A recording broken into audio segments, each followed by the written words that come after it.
সবাইকে স্বাগতম আমার নতুন ভিডিওতে। তো আমি হঠাৎ করে আজকে টোকিওতে গেছিলাম। তো আমার মনে হলো টোকিও যে সবথেকে আইকনিক যে ভিউটা টোকিও স্টেশনের সেটা আপনাদের দেখাবো। তো প্রচুর রোদ ছিল আজকে, এ কারণে খুব ভালোভাবে ভিডিওটা আসলে করতে পারিনি। আর ভিডিওটা খুব বেশি করতেও পারি নাই। এটা টোকিও স্টেশন আমি একটু দূর থেকে ভিডিও নেওয়ার চেষ্টা করছিলাম, কারণ সরাসরি নিতে পারতেছিলাম না প্রচুর রোদ থাকার কারণে। এই হচ্ছে পুরোটা হচ্ছে টোকিও স্টেশন।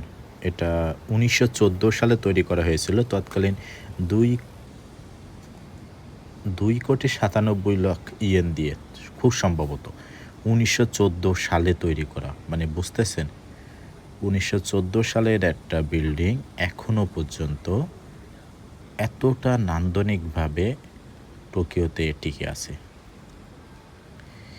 এখানে বিকাল টাইমে প্রচুর ভিড় থাকে, মানুষজন ভিডিও করে বা অন্যান্য কাজে খুবই ব্যস্ত থাকে। এখানে অল টাইম ২টা পতাকা থাকে, যেটা জাপানের পতাকা, দেখতে অনেকটা বাংলাদেশের পতাকার মতো।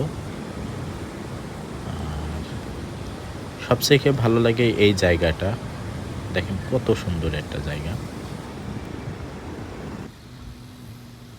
এটা আমি সামনে দাঁড়িয়ে চেষ্টা করতেছিলাম যে টোকিও স্টেশনের আশেপাশে আসলে কি কি বিল্ডিং বা আদার্স কিছু আছে, যেটা আমি আপনাদের দেখানোর চেষ্টা করতেছিলাম।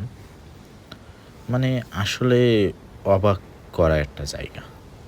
ঠিক এটার বিপরীত সাইডে ইম্পেরিয়াল প্যালেস, অর্থাৎ জাপানের বর্তমান যে সম্রাটের বাসস্থান সেটা আছে। তো ততদূর পর্যন্ত যায়নি, দেখেন কত